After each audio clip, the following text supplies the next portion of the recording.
I have finally assembled my Dark Imperium Poxwalkers. And you might ask yourself, Andreas, why have you put two groups of 10? Well, let me tell you, viewer, it's because these ones are because you get 20 of them, but you get 10 sculpts. So there's duplicates right here.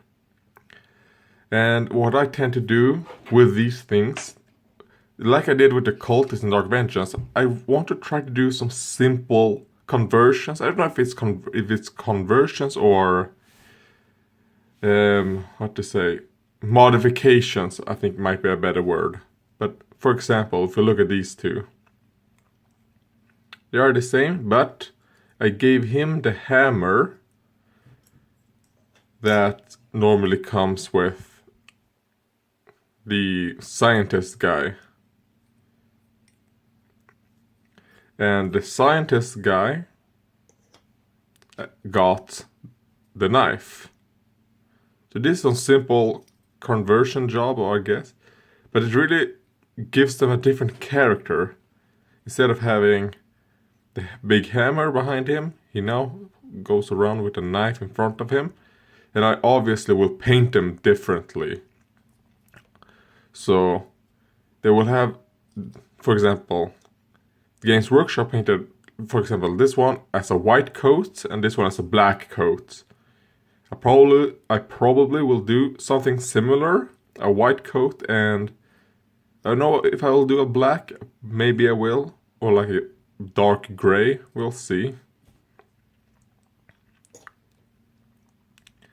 And then let's take these two. As you can see right here again, the weapons have been switched. Or not necessarily switched, but this is the normal one. The ones on the left are always going to be the ones you get in the box. And, well, you get all of these in the box, but how you build them. So, I mean, first of all, let me tell you, I love the Poxwalkers. The Poxwalkers might be some of my favorite miniatures in this box set. So there you go.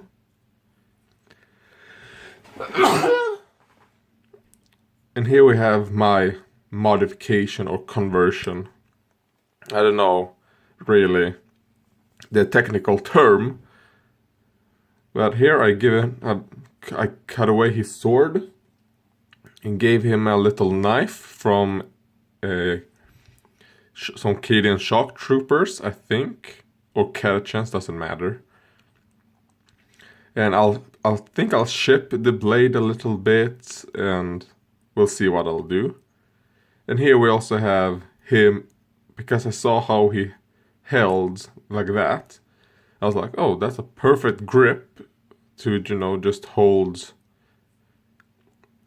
the tip of a las gun. So I did that. So he's gonna use that to slug someone in the head with. And I probably will paint the las gun in a red, not a green. At first I thought, oh, I can paint it like a Cadian style las gun. But since they're Nurgle, they're gonna have a lot of, green tones. I think a red would really stand out. And I kind of want that to pop. Because, let's see, is it this one? No, it's not. It's this one. Because the back profile is completely different now because of... Oh, come on, focus. Because of this las gun. So that's nice. Now to this guy. Let's see, did I do anything different? Oh yeah, I did. On the face. Because this guy actually has a... what that is called? A gas mask. And on this one, well, the gas mask is no longer on his face. It's just hanging there, probably because he got a hole and then he got infected by Nurgle. This one, however, the gas mask did not go away from his face. It broke off. The actual, the tube broke, and that's how he got infected. So, this is very simple. I don't think I did anything different in the back. I did not, other than, this one not being on. Since they're gonna be painted differently, I don't really mind some similarities between them. For example, some of them, like this one, only has, I swapped the head with another miniature. Which is something that's very simple, but it really gives them, I mean, it really makes, for me at least, makes them feel, not feel, but look completely different miniatures, especially when you paint them up. I mean, since I'm gonna do semi-batch painting with these ones, but not really. I mean, I'm mostly gonna be using washes, and here are the heads I switched with.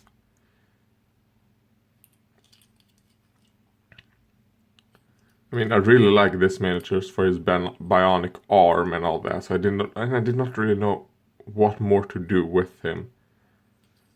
So they only got a head swap. And here's a miniature which I just fucking love the actual weapon he used. But you can probably just tell very easily what the difference is.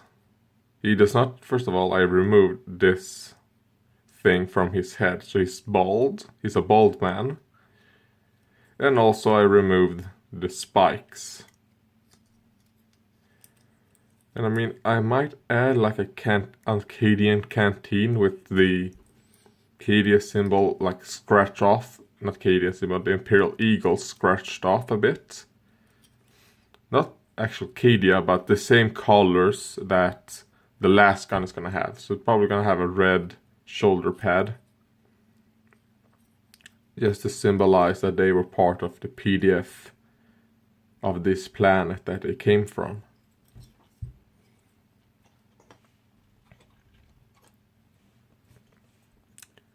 Then we have this guy.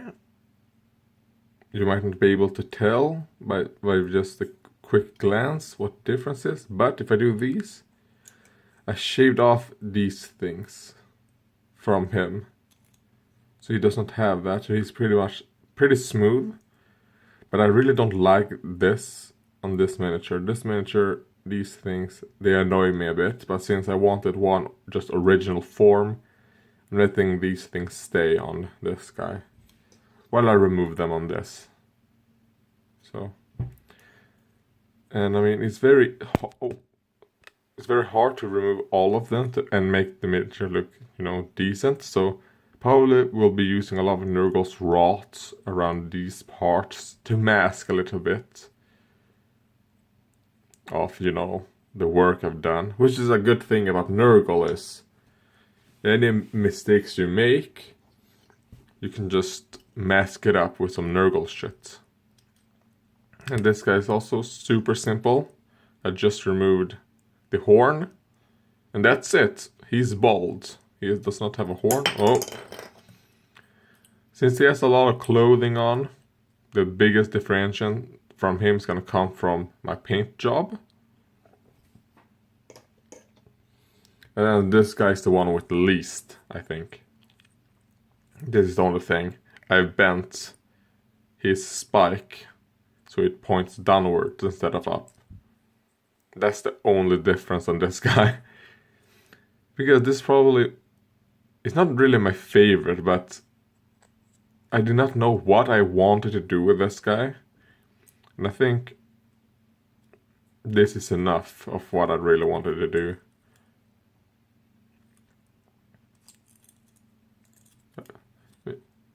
I don't think I want to remove one of these spikes that on the back. I don't know what I'm gonna do with this guy. Probably just leave it like this. And that's my assembled Poxwalkers.